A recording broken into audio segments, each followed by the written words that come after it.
Welcome back, everyone. I am super excited, and let me tell you why. I have a special guest today, and the reason being is Andrea Waltz does not come from dental, but she was actually paying attention a few weeks ago when I referenced a book called Go for No. And so she is actually on my episode. She is on the podcast today. So Andrea Waltz is the co-founder of let me say that three times real quick. Courage Crafters Incorporated. I'm going to make you say that three times real quick, Andrea. And is co-author of the best-selling book, Go for No. And if you've been in sales for more than a day, you know that book.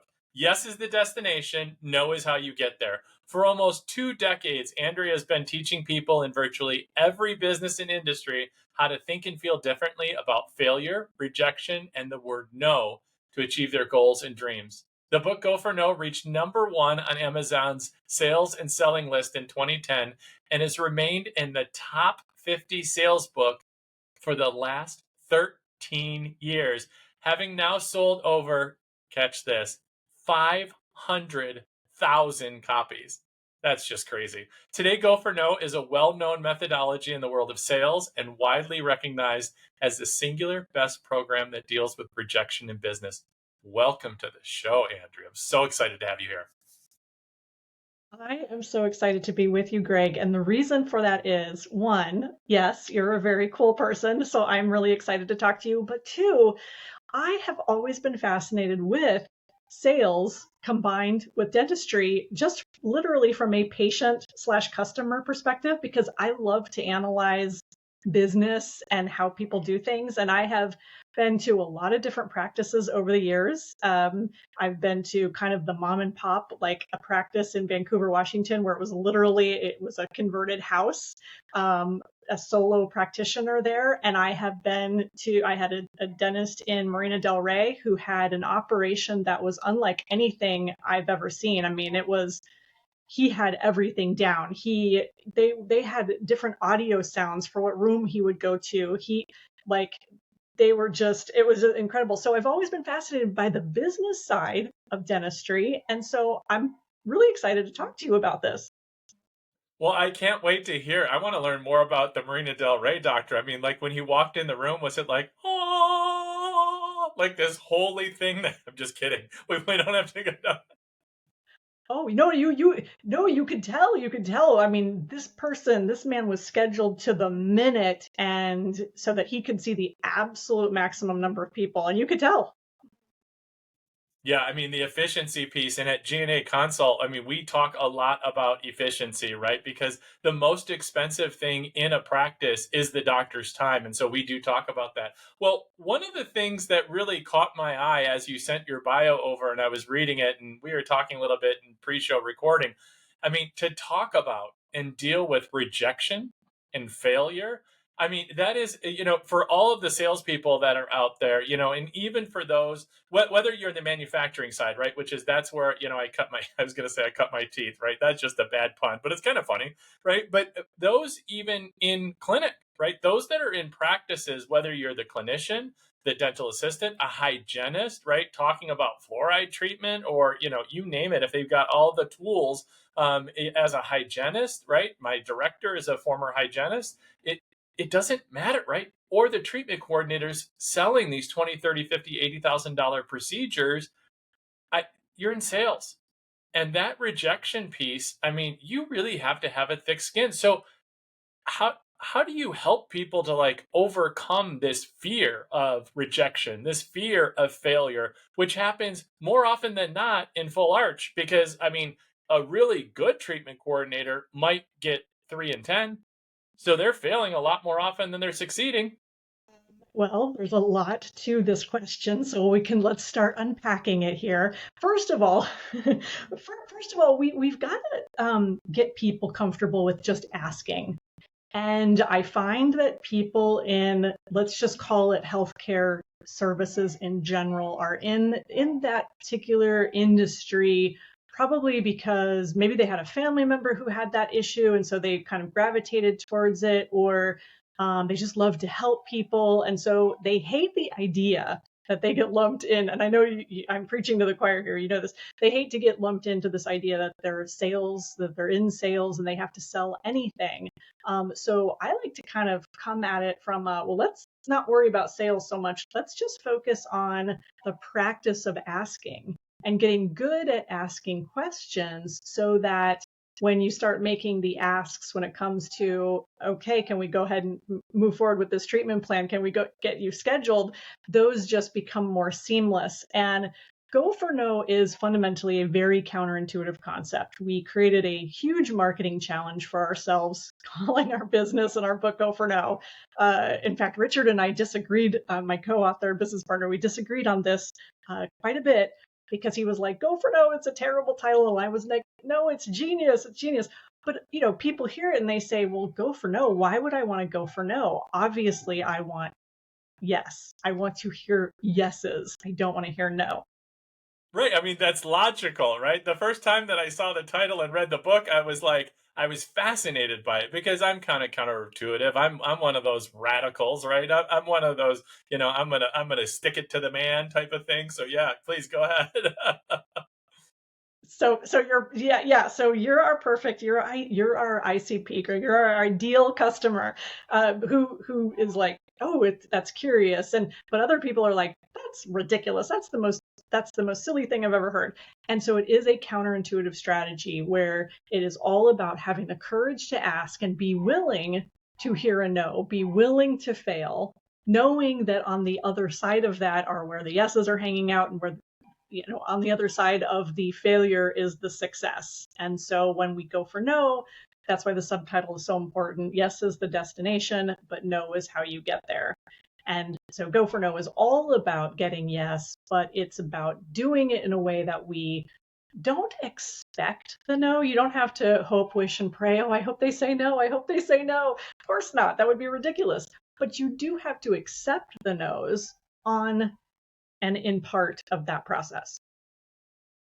Yeah, I love hearing that. And the reason being, so much of what we teach, coach, and train, especially with treatment coordinators that are presenting, right, and talking about it, if all of the groundwork has been done earlier on and we've learned from them, right, from the patients, enough good data and information, right? So the greet and build rapport. It's not so much about, so how was your drive in today? I don't know. You're in Southern California. How do you think that was, right? So you're asking intentional questions that are purposeful, right? So you're asking things like, so learning about a spouse, learning about a significant other, learning about asking those questions and the reasoning behind it is because when you get to the point of somebody, if they're going to do third party financing, you're literally asking them for a $3, $5, $700 monthly commitment for up to 10 years. So don't you think that there's going to be others in the household that are financially committed as well as that person?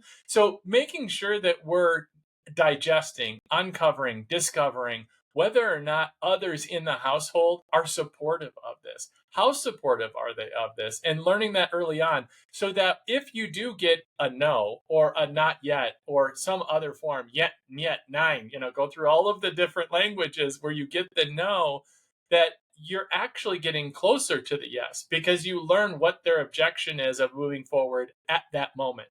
Because I can tell you, for like my husband, if I were to make a commitment for $500 a month for the next 10 years, you better believe I should consult with my husband, right? Because if not, there's definitely going to be some fallout, right? So tell me a little bit about that concept, if you will, about setting up for the no, which helps to prepare for what it looks like on the other side, right? Yes, being that destination piece. Tell me a little bit about what that looks like in your philosophy and your concept. Well, so we kind of approach this in a little bit of a different way. We kind of come at it in a way of getting the no's as fast as possible, as early as possible, and to ask questions in a way that we're not trying to force people into saying yes. So you don't need to ask questions that force people and where you're trying to kind of corner them. Like, your dental health is important to you, right? And of course, people know that that's I've got this picture of what you just described about what we do. It's like, well, What's going to happen to your entire body? It's important that you're able to chew, aren't you? Isn't your cousin Susie going to make fun of you at the next family reunion if you can't smile again? I'm just teasing. Go ahead, please. Exactly.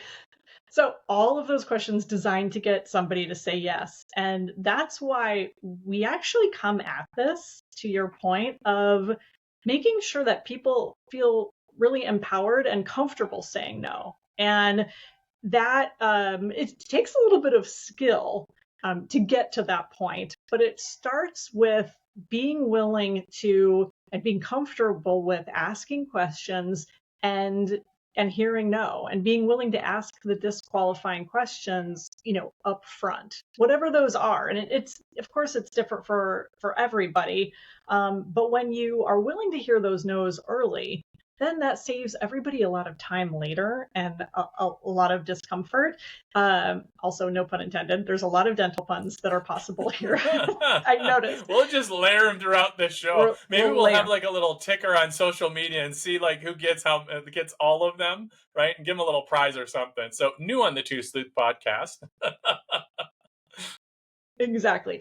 But I think so if you're willing to hear no early on, ask those big questions. I'm sure that you have probably talked about this a fair amount, but also being willing to have the money conversation up front. Don't make it awkward. Like, just everybody knows that things cost money, and so you're better off being able to have those conversations, and also not feeling guilty or ashamed or embarrassed about how much things cost. One of the core go for no principle in being willing to ask is never make decisions for someone else about what they're going to decide, do, or spend. So, Greg, we don't have any particular, going kind of back to your point about how do we open this up? We don't have any particular script or any perfect phrasing, because we like to let people kind of decide for themselves how they want to finesse that situation, right? But one of the things that must happen is that you must ask, and that you can't allow yourself to talk yourself out of asking the questions and making decisions for somebody else and saying to yourself, oh, they said this, they said that. There's no way they're going to go for this plan. We shouldn't even bring it up. I'm not going to ask. Or a hygienist is sitting there and that maybe the person's grumbling that they already have to be in the office and they're angry about that. It's important to just ask. And some of the phraseology that I always recommend is if you're nervous and you know that you need to ask. So this is what we call a go for no moment. There's all these moments within the process, from the moment the person walks in to the moment they leave, in every sales interaction, no matter what you do. And there are the moments where you know you have that opportunity and that burden of making the ask. And in that moment, you can say something like, hey, it may not be for you. Based on what you've been telling me, this may not be for you, but I want to mention it while you're here because it's very important, blah, blah, blah. So is this something that you'd like us to do today?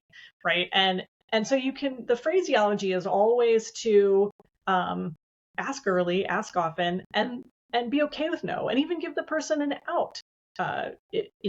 Take the burden off of them. Don't make it a big thing like you're trying to force them into saying yes. Well, I so appreciate hearing that, because literally I was working with a prospect, a client that I had met a few weeks ago, and they were we were doing a free discovery call. And as I was learning through that discovery call, I literally said to the person, because they had to open up their practice about 4 or 5 months prior. And so they were at the very early stages of growth. And it's not typically clients that we work with. But what she had said was, look, I know I could probably do this in 12 to 18 months, but I'd rather bring on your team and your expertise and get it done in 3 to 6. So, okay, got it. But I also, when I responded back to her, I said, I can appreciate that. Well, let me tell you, like, our accelerator program, I don't think it's for you, right? I'll tell you about it. I said, but our growth program, possibly. And then we have our virtual program, which is really dipping your toe in the water. And let me tell you if you'd like to hear about all three. And she said yes.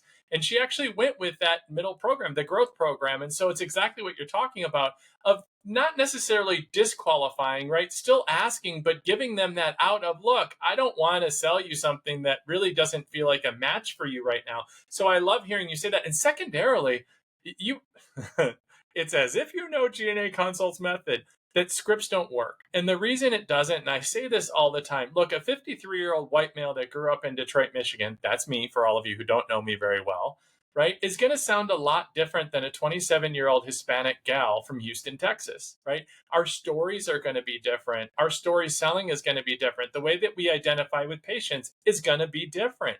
And that's what it's all about, making that emotional connection with individuals, especially in full arch, right? That's what we do. It's not so much about the what, the product, it's about the why, the motivation behind it, right? And being able to listen with empathy and assurance and all of that. And so talking about the money up front, because if it's one of those, well, we really can't tell you because until the doctor sees, okay, I get that. But also uncovering and discovering, well, what is their dental intelligence? Like, have they been to 2 or 3 other consultations? And really, they want to range and to understand, like, are you going to be a good fit? Like, is your practice a good fit for me? Or am I going to feel like another number, right? That's what they're trying to get to at that point. Or is it one of those that they've never really understood what a range is like? They've never had anything, what they just don't know because they haven't been to a dentist in 20 years. Like, that avatar patient is extremely different. So I really appreciate that you've shared that. And speaking of, like, that story selling, if you will, like, you've got to have a ton of good stories. I mean, you've been at this almost 2 decades, right? So you've got to share with my listening audience and me, like, you got to just give me one really good story about your experience because you've been in the game for a long time. And yeah, it's a game. We just call it a game, right? You know, sales is a game. So tell me one good one, at least one good one that you've got up your sleeve. Oh, like a good go for no story of myself getting a no. Oh my gosh, there are so many. Well, probably probably one of my favorite ones is and this goes to don't make assumptions, right? This was at the beginning of our business, and I we went to a trade show. We went to a convention. We knew that our prospects would be at this particular convention, that we'd be able to meet some people, and I was incredibly nervous. I had no idea what I was doing. We went to this mixer one night. Richard and I split up because we decided we could meet more people separately. And I spotted this woman across the room, and she was at that time we were working specifically with retail organizations because that was our background. That's where Richard and I came from 25 years ago, retail background. So we were looking to work with like the Fortune 500 companies, anybody that you would see in the mall. And I see this woman across the room, and she's with J.C. Penney. And I'm like, oh my gosh, I need to go talk to her. And simultaneously, I have that exact same thought, but completely reversed, pop into my head, which is whatever you do, don't go up and talk to her. This will just go badly. You are not ready for this, right? Because we had literally left our corporate job 6 months before, and we're trying to get our business off the You ground. went all in. We were Yeah. all in. So I said, okay, this is my go. This is a go for no moment. Like, this is the moment, and we all have these all the time where you have to take action, where you have to make that ask. And I love the things that you were saying as well about reading the patient. And I so agree with all of that. So you have to be flexible in this. This is not a black and white, like, here's what you do, here's what you say every time. You have to be flexible. So I walked over to this woman, I introduced myself, and I handed her a copy of our book. And she was the consummate executive. Greg, I have to tell you that this woman was probably about 5 feet tall. I'm about 5'6".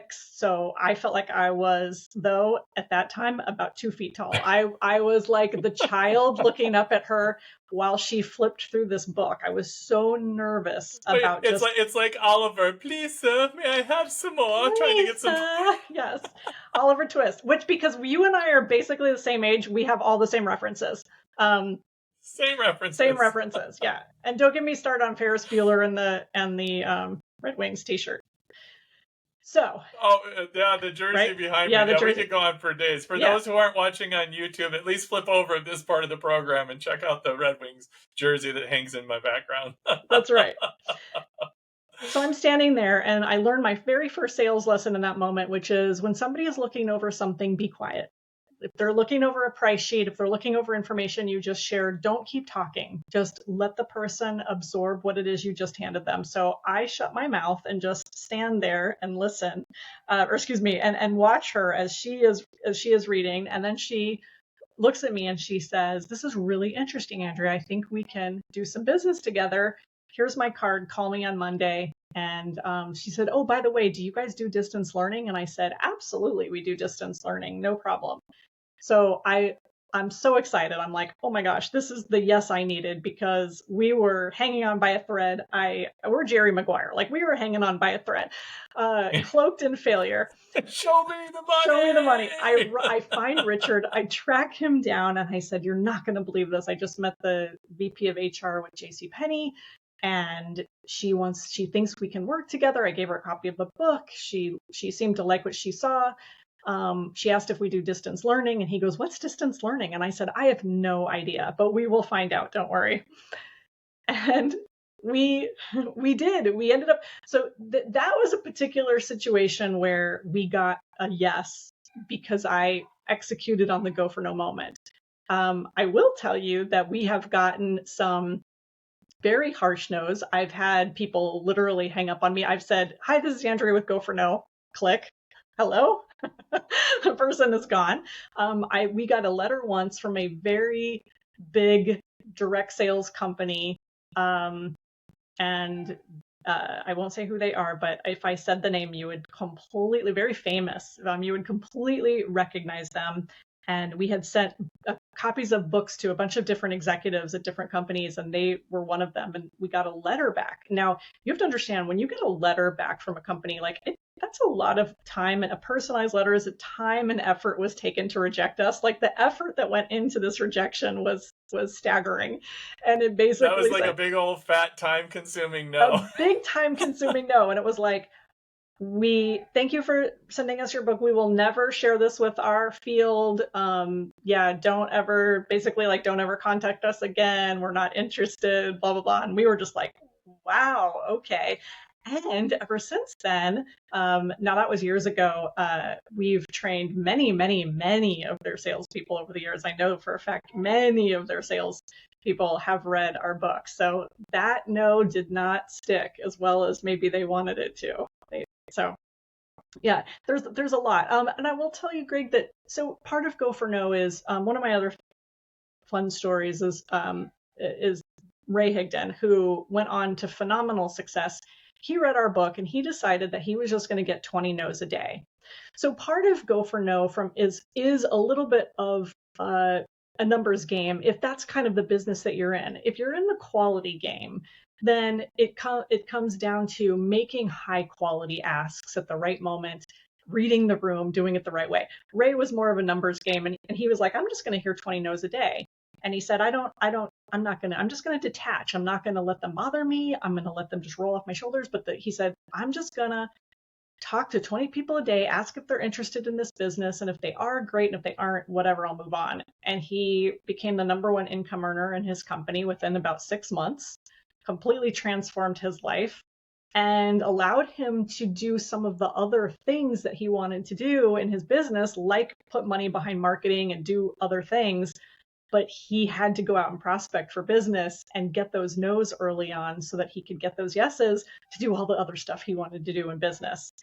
And so Go for No, you can use Go for No for however you want to use it. It's a piece to the puzzle in whatever your puzzle looks like, is how I like to say it, because everybody's different. Everybody runs their business different. But the point is that every yes you've ever gotten required the courage to hear no. And so remember that. And when you are faced with those Go for No moments, instead of talking yourself out of them, simply ask the question. Well, and what I hear you saying, and I phrase it a little differently, but it's the same concept, is that there is no magic wand, right? There is no genie in a bottle. It's really accumulation of many things that get you to your destination. And that's what you're talking about, right? So it can be utilized as a tool in the tool belt to get you to where you want to go. And I love that you shared, because you said don't make assumptions. And that is one of the four agreements in the Four Agreements by Don Miguel Ruiz. And that book has been so instrumental in my life over the course of 25 years. I've only been sober 19, and I picked that book up well before I got sober, and it started making an impression on me. And even to this day, it's just so foundational, right? Be impeccable with your word. Always do your best. Don't make assumptions. And then the one that I try, don't take things personally, which I say, and I hesitate, and I say it the way that I do because that is the one that I'm challenged with. The other piece that you brought up in that, which I find so fascinating, because really empathic listening. So in the GNA method, it's all about the EAZ, right? It's easy, which is not, right? It's simple. It's not easy, right? Is empathy, assurance, and zeal, right? And the empathy piece, all about empathic listening. There's really 7 pieces to it, and one is silence, right? And silence is golden, right? When somebody's trying to process information, allow them the opportunity to process that information. And in sales, the inclination is to fill that quiet space. It is one of the, probably, I would say, one of the most difficult and challenging things to learn, but one of the most valuable tools to have, is to allow that space. As we share so much information, especially in full arch, we share so much information, and that the receiver of that information has to have time to process all of this information, especially when you slap a price tag of 20, 30, 50, $80,000 in front of them. Give them a minute to digest. Like, let them process. Yeah. And it doesn't mean that they're going to say no because that silence, it's they're thinking of, as you said in the beginning of the show, it's like they're thinking of all the things that they need to consider, the other people in the house, their spouse, what other obligations that they have. So they're running through all of those very quickly, and out of respect, it's just, yeah, it's be quiet for sure. I love that. Yeah, I always love that. Just give me a minute. Like, give me a minute. Like, even when I'm making a purchase, even if it's a small purchase, like, just give me a minute. Like, let me consider this. Like, give me a minute. So anyway, So all right, Andrea, here's the part of the program.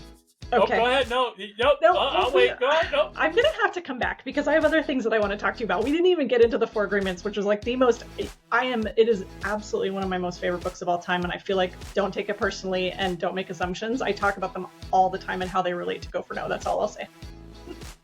Yeah, I mean, we could go on and on for hours. I might have to bring you back on a future show. I'm just saying. So, because this is the part of the program that all of my guests play. It's a little something we call "What the Sleuth is Going On?" It's 3 rapid fire questions. First thing that comes to mind. Are you ready to play? Yes. Question number 1. What's the worst bad breath you've ever encountered? Oh my gosh. That might have been Richard this morning.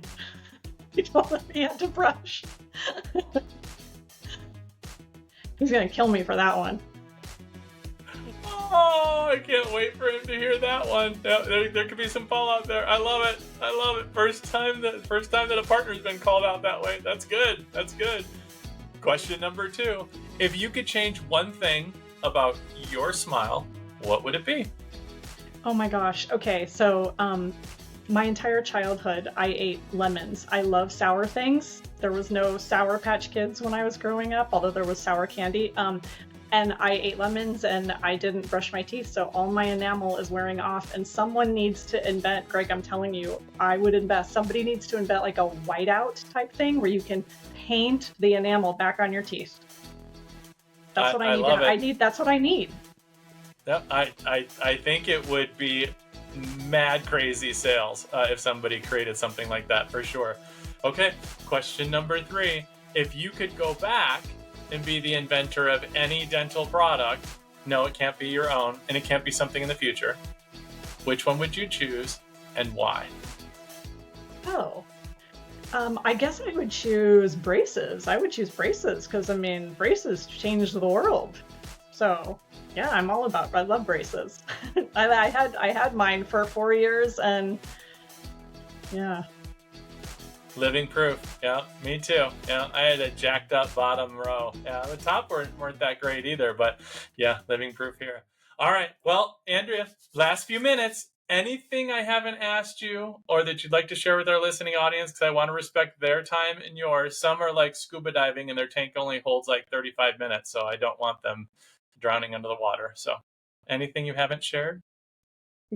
Got it, got it. Well, no, because I'm going to come back because we're going to talk about the other half of this entire process. Richard and I have another book that we released last year called When They Say No.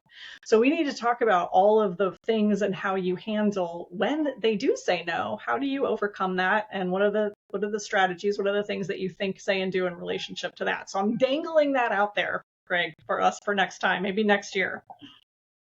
I love it. And I'm sure that all of my treatment coordinators, clinicians, all of my practices, and everyone in the industry wants to hear about that because that would be a great follow up for sure. My guest today has been Andrea Waltz, co creator, co founder, co writer of Go for No, and also is just an incredible all around great human being because she gets all of my references because we come from the same cloth, and also the co-founder of Courage Crafters Incorporated. Andrea, if they want to get a hold of you, what's the easiest way for individuals to do so if they're listening? Come to goforno.com, take the quiz, which will test you on your how you internalize, how you view failure, rejection, and hearing no in your business and your life. It's a fun little tool, and you can learn all kinds of stuff there. Love it. And I will make sure that gets in the show notes. Andrea, thanks so much for being a guest on the Two Sleuth podcast.